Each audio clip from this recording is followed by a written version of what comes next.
Hey guys, welcome back to the Hear Me Roar pod. I am Toby and my co-host is none other than the Kate Save, which you might know her from Shark Tank. She's also founder of BeFit Foods and picked up Telstra's Business of the Year award too. Kate? Well, Toby, you've got a super impressive CV, 25 years in global commercialisation experience, and you founded Creative Cubes, Australia's leading co-working space and real estate business. All right, let's get on with the pod.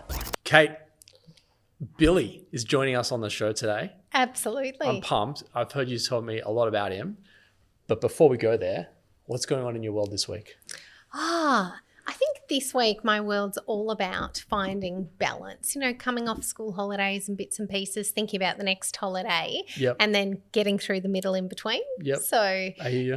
I've joined the Recovery Lab. I've seen that. Yeah. Actually, Bruce McFarlane, Yes. good mate of mine. Yeah, he's a great guy.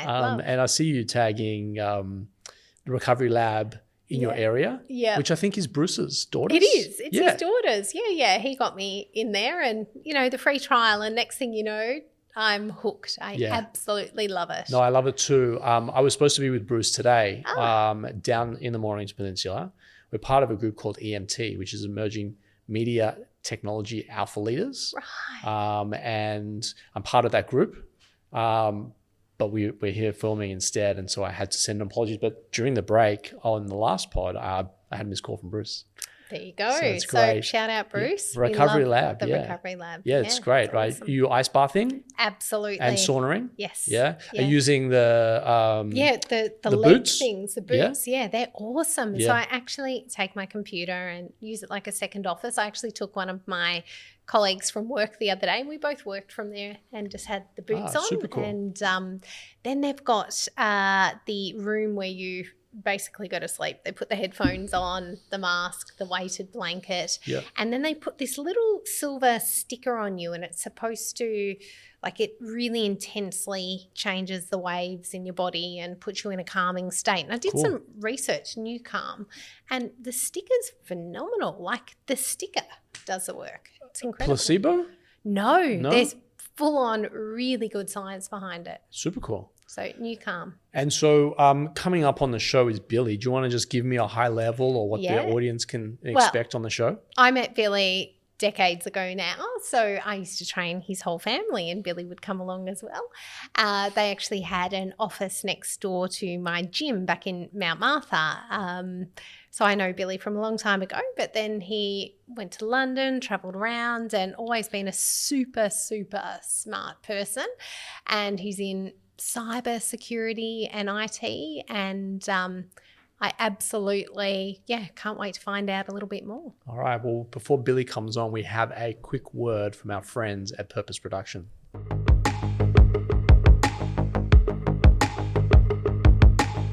Guys, you've seen me put out content for years.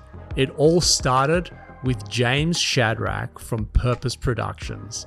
We filmed over 800 vlogs, several hundred different pieces of content that has helped me take my business to the next level. We use Purpose Productions for all the content, pods, vlogs, and storytelling that we produce. Check out purposeproductions.co to learn how James and his amazing team can help you scale your business and get your message out there. Billy, cybersecurity, Billy, welcome to the show, mate. Thanks for having me. Yeah. So what I've learnt, apart from the cybersecurity, that you've just had your first child. Yeah, got a 10-month-old, which is actually the cause of my going out on my own and starting a business. As soon as we found out we were pregnant, I didn't want to come home burnt out and exhausted and conflicted, so I decided to start my own business. Fantastic. And so cybersecurity, how did you land up in that? Funnily enough, it was a COVID thing. So I did my 20s in reverse. I had a serious job and girlfriend, and then decided that wasn't for me, and I chased winters for 7 years. Came home for COVID, had a life-changing event and almost died, so then resolved to get into a different industry, and ended up in cybersecurity of all things after the COVID destroyed the recruitment industry initially, and they sacked everyone. Yep. Ended up in IT and cyber after that. So there's like 10 things that you just like cruise through right Boom. there. Yep. The first thing I want to talk about is you chased winters. Yeah, Is that for you? Or Yeah. just accidentally? No, love winters still. Skiing. Your family are big Yeah. skiers. I remember this. There we Yeah, go. so I love skiing Yeah. too, but for like 3 to 5 days. In fact, 5 I'm cooked. But you chased it for 6 years, you say? Yeah, I had a weird trade. I used to make custom ski boots. There's only about 1,000 of us in the world, but Okay. kind Told of a you were weird smart. trade. All right. But yeah, so ended up doing that, and then I could still miss it. But that's part of the reason I went into technology as well, is because I can work remote. So I can time zone in Canada with Australia works quite well to ski and work. So I would never give up a summer for a winter. So I would never go north to the US or, European countries during our summer vacation, because the beach time to me is just like, it's too precious. Yeah, I could live in summer my whole life. Yeah. My husband won't holiday anywhere below an average temperature of 27. So I'm never going to Norway. I'm never going. So I like the Nope. winter holidays. Like I like going to New Zealand and going to Bulla and doing Threadbow and this and that. But I will be going solo. Really? Maybe. Wow. Okay. But Billy, chased it for 6 years. You love it. Yeah. So still love it. do you like dislike winter? Do you dislike summer, or you just love winter? I've surfed my whole life. I love beach days. I surfed all weekend with my family, extended family, and all those things. But yeah, definitely prefer mountains and cold weather. Okay, so that's the first thing we kind of like a life-changing event. You almost died. Yeah, I got mugged while I was living in France chasing winters, and got mugged by some lovely, friendly neighbourhood gypsies, and woke up in hospital and major brain trauma, broken jaw. Oof. Holy moly! Yeah. Wow. And so you're sitting like I don't want to throw you back, and if it's too traumatic, No, we can cruise through it. But I don't gloss over it. any epiphanies? Any like holy shit? Like Yeah, well, it's one of those things. I was quite unhappy at the time anyway. I'd been traveling for a long time, was lonely, hadn't had a partner in a long time, hadn't had a challenging job in a long time. So I sort of resolved to, do something a bit more meaningful. Cool. And I didn't really know what that was. And I've kind of took me a few years to figure it out. But yeah, that's how I ended up in the cyber and IT industry. It's a bit altruistic. There's obviously economic opportunities, but you get to protect people and empower people. And a lot of them are small business owners. And so my brother-in-law used to be one of the top dogs at Norton Antivirus. I don't even know if that's still around. Semantic. It's around at the personal level, like Harvey Norman and. Oh, they still sell that sort of stuff? Because I got a Mac. I wouldn't have a clue, but yeah, I think Gmail sort of like protects me enough. No, probably not. No, Probably but not. you can bury your head in the sand. Okay, yeah. I don't need to bury my head, but like probably what I'm doing is not wildly out there. Well, I trust my account to do my tax. I don't know it end to end, and I just hope it all works out. So it's the same thing. We're all got to weigh up our risks and opportunities in a business and prioritize which ones are available. And then last season that just had in the NBL, there was a company called Nuova. They're a cybersecurity business. I think they sponsor Melbourne as well. They do. Melbourne Demons. Yeah. They sponsored them and the Phoenix, and I got close to Cameron Cummings. Who seems like that's my closest to cybersecurity. So like, what's your position in that whole ecosystem? So my tagline for my business is we do boring things for interesting people. So we cover cybersecurity has about 12 to 15 different facets, and there's a lot of sub facets in that, and you can get really in depth, and people will hate me on the internet for saying there's a defined thing, but we do governance, risk and compliance. So we do strategy assessments, audits, and then make people compliant.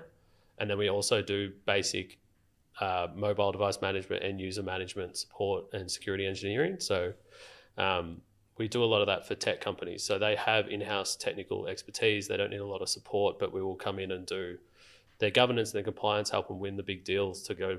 The government won't work with you unless you have a certain standard in place. So we help them achieve those standards. Mm-hmm. We're a lot more affordable than a big company, but we're a lot more agile as well. So that's kind of our little niche that we've found. And it's fun too, being a tech company, working with tech companies. Yeah, I'm blown away by chasing winters and making ski boots into such a sophisticated, to a life-changing moment, to then going, I want to do something different. And like not just kind of like, hey, I think I'll open a shop, or I think I'll go and do something. Like you're like in this like deep level of sophistication. You're talking about governance and compliance and a whole bunch of stuff. how do you transition from chasing winters to being in such a sophisticated environment? I've always been a people person and a problem person, so the same thing in my mind. So after the head injury, I started studying HR as I thought that would get me into management consulting. Found out quickly that all my HR experience running bars and nightclubs wasn't relevant. So I ended up in recruitment. So then it took me a while to figure it out and get there. I did a startup with a company around the corner, and we got that to $1 million or $1.5 million. And that was like my learning experience. I didn't get paid for a long time, but it allowed me to learn and talk to as many people as I could and be essentially incentivized to do that. Yep. And that kind of helped me learn. And then you surround yourself with people that are smarter than you, and that makes it all work ultimately. I don't know too many people that'd be smarter than Billy here. I, So where do you find these people? Where do you find these people? You bring out superstar after superstar. I'm feeling like I'm getting a bit of a complex here. Like, I used to make dog toilets for a living. That was my claim to fame. I mean, dead serious. He sold that. It's yeah, great business. It was great business. I would take that. Well, during global financial crisis, the dogs are still shitting and still a problem. But like, it's nowhere near. Like, I had injection molding, like thermal issues, not cybersecurity, hacking, algorithms, and compliance issues. I read a stat like 9 out of 10 businesses that you assess are non-compliant. Is that right? With corporate governance. Yeah, it's careful not to put a blanket rule over cyber because it is very relevant to business and industry size, budget, all these kind of things. But very rarely do you see a business that's like nailed it. Or arguably their provider hasn't nailed it because it's impossible to do it a lot of the time if you don't either have the budget or you don't have the objective opinion to be like, well, this is a high risk, this is a low risk. Fascinating. Yeah. I'm going to connect you to a couple of people in my world outside of this, just to give them a bit of a hip check. But maybe it's an opportunity maybe to become one of their partners, and they work with a lot of businesses that not necessarily on-sell your stuff, but maybe you have to help them with their compliance so that when they go to market, they can win bigger deals, like I think you said before. Yeah. You may or may, I don't want to call them out on the pod because there's too many people that will be listening to this and it may or may not work, but I can definitely see an opportunity for you helping the people that help the businesses at scale. Yeah, it's all about helping people ultimately. Like we all need to provide for our families and make a living, but I love this industry because it is more than just making a living. You can help people, protect people. We partner with we're very like specific in what we're good at. So if we're not good at it, we find other people to do it. And I find that's rare in business, but it's rare in our industry too. People can be a bit catty and a bit like, this is my patch, don't touch it. Not always, for sure. Yeah. And how big is the business in terms of people? And you say we do this, we do that. How many people in your? So there's about 6 of us in total, but we're growing. We're doubling revenue every 3 months at the moment. So hopefully we'll be up to 8 by the end of the year. Hopefully. I can imagine the COVID world would have been the perfect storm for you. Yeah, it wasn't. It was kind of like a false positive, but I think security can also be a real enabler for business. So it made people more efficient. They could work from home. They could get access to data quicker. They could do things quicker. I think that's been a net positive. People see it as like a restriction or a compliance check, but the reality is you have good cyber, you have good IT, you have good awareness, you have good budgeting and structure in place to understand, well, where's money going to go? When are we going to spend it? It's not just like panic and throw money at the wall and hope it sticks. Yeah, totally. Totally. And where are you based today? So we're in Mount Martha, still at the same office where Kate was. It still hasn't changed, so it needs probably a lick of paint. But and can we just talk about in that building? So there was a Telstra big.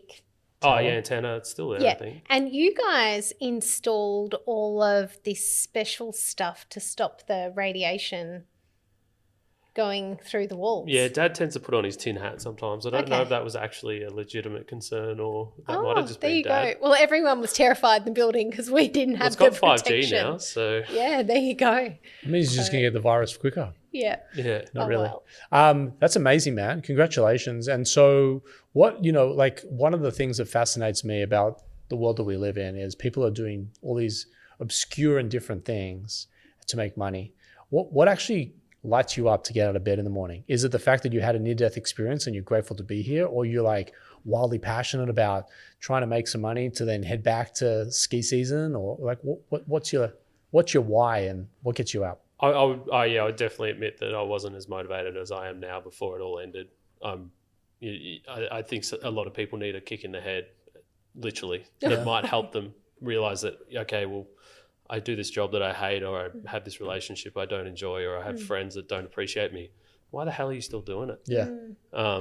So for me, I'm very purposeful in what I'm doing, and I know where I'm going, and I never had that when I was younger, it's hard. I've lost a little bit of me, but at the same time, it definitely helped me grow and become a better person. So how long was the recovery?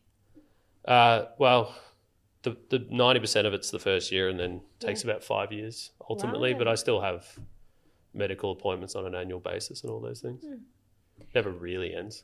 How long ago was this accident or incident? It was the year before COVID, 2018. 19. And was that the end of your travelling? You came straight home? Yeah. Ironically, I married a British woman, so still have to travel. Yeah. But yeah, permanent travel is done, I think. Yes. And how did you convince her to come to Australia? Well, actually, we met here. Okay. And she had a great opening liner. She said, "If you die, can I have your skis?"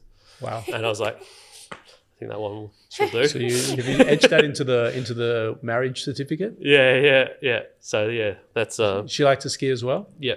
Fantastic. Yeah, we'll take the boy up this year as well. How old is he? He's 10 months. 10 months? Oh, He's a bit young to ski, but we'll get him in the snow. Well, my daughter was skiing like just after she was 1. Yeah. Yeah. She's still in a diaper. We lived in the US for 10 years. Maddie lived in the US for 5 or 6 years. She's now 13. But I remember she was she was a stickler for the rules, and it said kids can't ski if they're in diapers.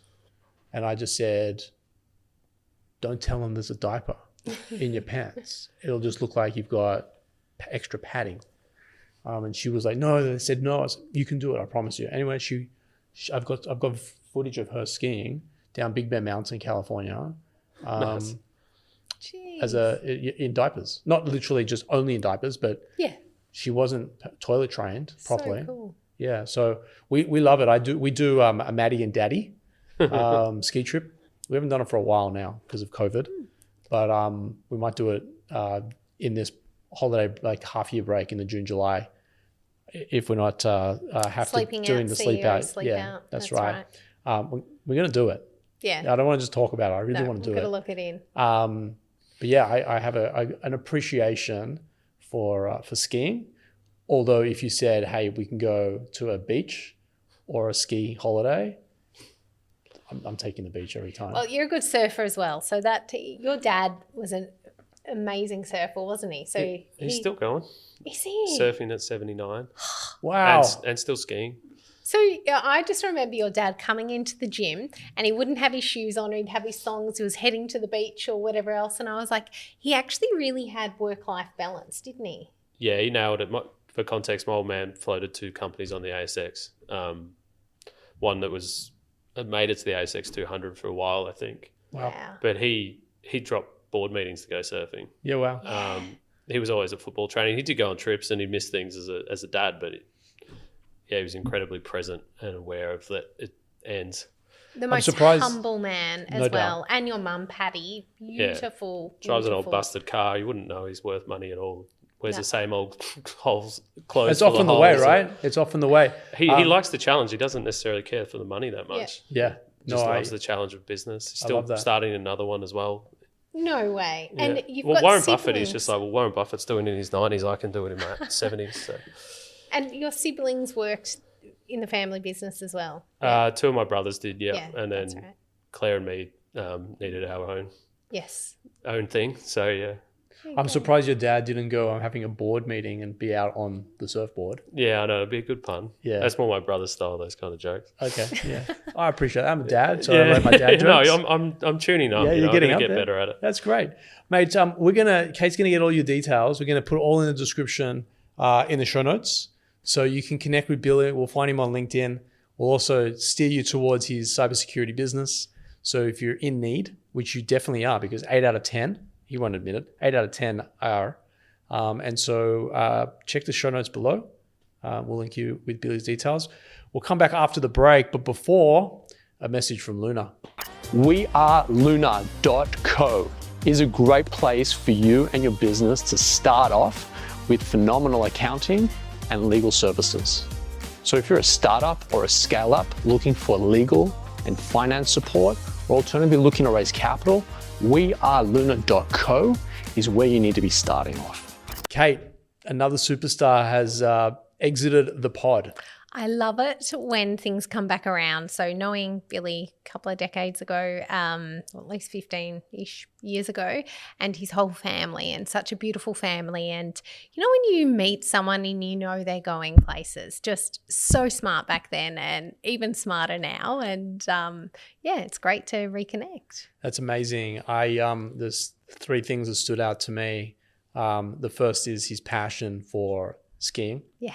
Like I would love to do anything on this world to just be able to walk away from it all and just play basketball. Oh yeah. I would just love to just be 7 at it. years. Yeah, just cruise, right? Maybe NBA game to NBA game, or NBL game to NBL game. I'd just love to be able to do that. So like my hat goes off to him that he chased the winter for 6 years and followed a passion. And the role modeling from his dad as well. I significantly remember his dad's bare feet. Yeah? And coming in with a bit of sand, you know, surfing all the time, and having the family in the business. And, you know, there's something about that upbringing. I think that's really special. The second thing is that he got lucky. Yeah. Yeah. It could have all ended for him. Yeah. In a very unfortunate situation. Yeah. And now he's living his life with purpose, which is the third thing that stood out for me. He's not just going through the process. He's not just waking up, brushing his teeth, going to work. He's doing stuff that lights him up, stuff that he enjoys. It sounds like he's got a great partner in life and now a newborn, that hopefully he can be what his dad was to him, if not better. And those three things I think make for a really special person. So I'm grateful for Billy coming on the show. Me too. And learn all about his cybersecurity as well. And guys, again, all in the show notes below.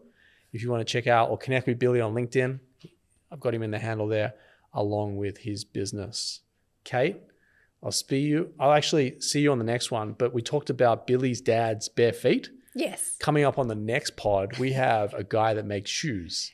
Cool. We might have to connect the two together. I wonder if he knows him. We'll have a crack. All right, guys. We'll see you on the next Hear Me Roar.